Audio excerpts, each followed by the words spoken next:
Bom, em Brasília, a troca de farpas, Lula desacredita em ação da Polícia Federal e fala em armação de Sérgio Moro, que pede decência. O presidente contradisse o próprio ministro da Justiça, Flávio Dino, colocou em xeque o trabalho da PF. O senador diz que se ocorrer algo com ele ou a família, a responsabilidade é de Lula. Para falar mais sobre esse assunto, gentilmente nos atende deputado federal Marcel Van Hatten. Tudo bem, deputado do Partido Novo? Mais uma vez, obrigado por estar aqui. Bem-vindo. Obrigado. Bom dia, Thiago. Bom dia, Adriana, Felipe, Amanda e a todos que nos acompanham. Bom, deputado, o Compenso fez até uma postagem contra o presidente Lula nas redes sociais. Eu pergunto, essa troca de farpas interessa a quem? E por que desacreditar esse trabalho em relação ao trabalho da Polícia Federal?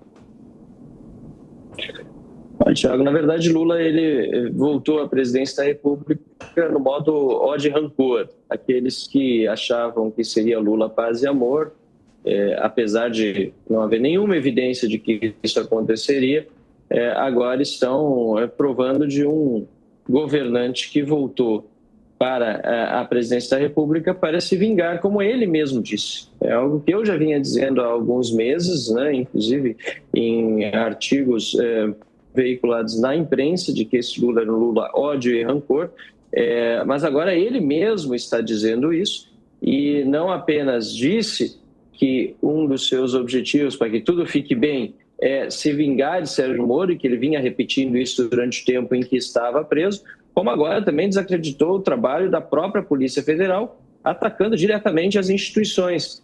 Isso horas depois do seu ministro da Justiça, Flávio Dino, dizer que foi o governo que protegeu Sérgio Moro por meio das ações coordenadas, não apenas da Polícia Federal, como outros órgãos de segurança pública. Luiz Felipe, portanto, pois não.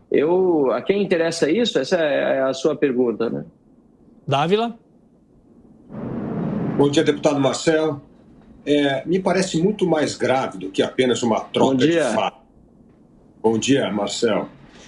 Me parece muito mais grave do que apenas uma troca de farpas entre o presidente da República e Sérgio Moro.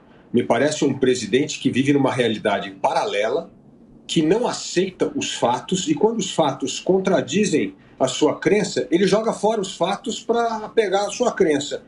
Por exemplo, ele descredencia a investigação séria da Polícia Federal, do Ministério Público e do seu próprio ministro da Justiça, que, agindo de forma republicana, o que a Polícia Federal e o Ministério Público estavam fazendo era uma investigação de uma organização criminosa que colocava em risco a vida de um senador.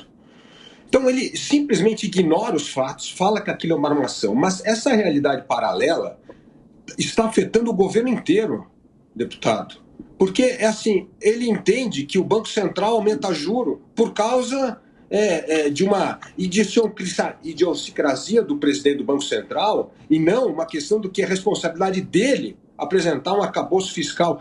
O Brasil não corre um risco de instabilidade política, econômica e social com um presidente que vive numa realidade virtual e ignora os fatos e as evidências?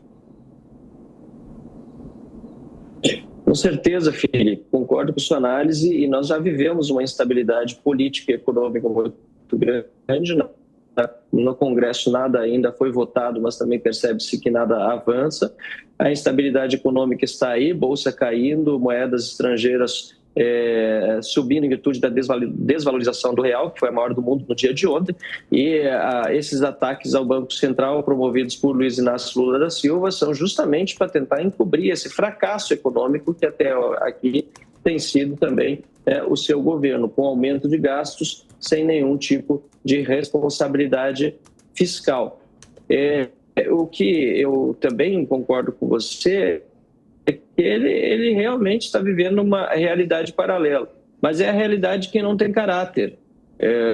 Muitos têm colocado a culpa numa eventual senilidade do presidente Lula.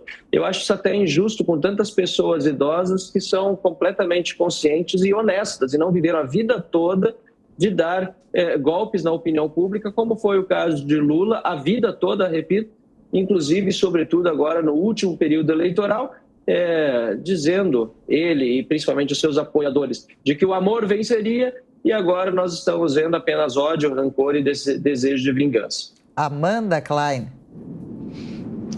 Deputado, concordo com o senhor, acho que isso não tem nada a ver com senilidade, né? Porque, obviamente, seria até preconceituoso. Usam essa mesma pecha para classificar Biden nos Estados Unidos. Essas pessoas estão aí gerindo grandes países, nações e venceram eleições muito concorridas. Parece que não há nada de novo no Reino da Dinamarca. Quando a gente fala em realidade paralela, a gente pode usar exatamente o mesmo clichê para classificar o mundo em que vivia o ex-presidente da República, Jair Bolsonaro.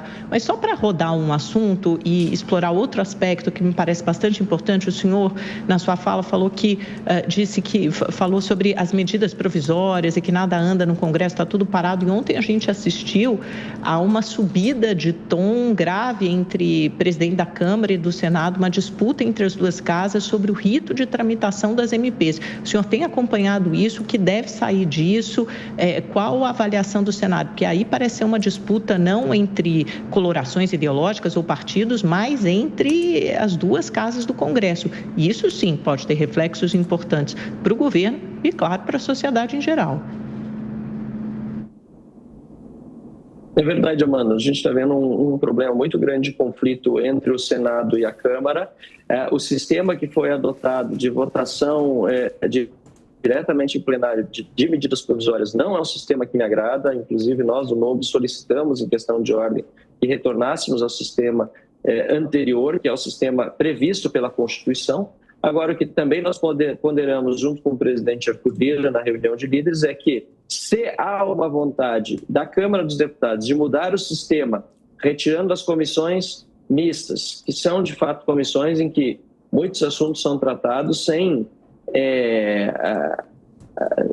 tem a devida profundidade, muitas vezes, por mais contraditório que pareça, porque são comissões compostas por 24 parlamentares, mas há tantos assuntos e, às vezes, tantos jabutis colocados ali que, de fato, o trabalho nas comissões também não é um trabalho, muitas vezes, tão eficiente, que seja feita, então, uma mudança constitucional, em acordo com as duas casas, e não essa queda de braço que hoje está acontecendo entre Câmara e Senado, que não é boa para o país. Aliás, a gente está falando em ausência de pauta na Câmara dos Deputados, eu também quero olhar um pouco para o Judiciário e me pergunto, onde é que nessa crise Lula, Moro, PCC, está Alexandre de Moraes e o STF? Eu não vi nenhuma manifestação até agora, parece que tiraram as contas do Twitter desses ministros do STF, não falam mais nada publicamente, não dão mais entrevistas sobre a presidência da República. Onde estão? Do que vivem? O que comem? O que aconteceu com os ministros do STF agora que Lula vem atacando as instituições e o trabalho da Polícia Federal e nada falam a respeito, não dão 48 horas para se explicar,